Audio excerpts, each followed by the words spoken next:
ትላንትና ያሰብኩት አንድ ሙሉ ፊልም ጨርሼ ካየው 1 ሰዓት ተኩል ላይ 2 ሰዓት ፊልም ጨርሼ ካየው 1 አመት ሊሆነኝ ነው ቤዚክሊ በእውነት መች ነው መጨረሻ አንድ ሙሉ ፊልም ያየሁት አይ ዶንት ሪሜምበር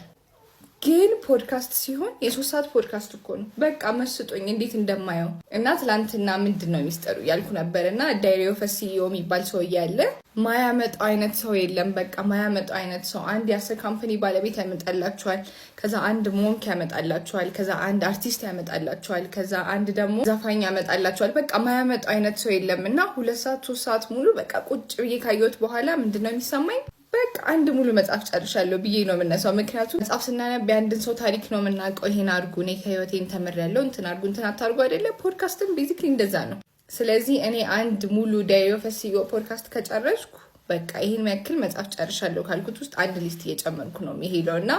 እናንተም ብታዩ ታሪፍ ነው በጣም አሪፍ ኢንትረስቲንግ አድርጎ ነው የሚያቀርበው ሀሳብ ደግሞ በጣም ቆንጆ ነው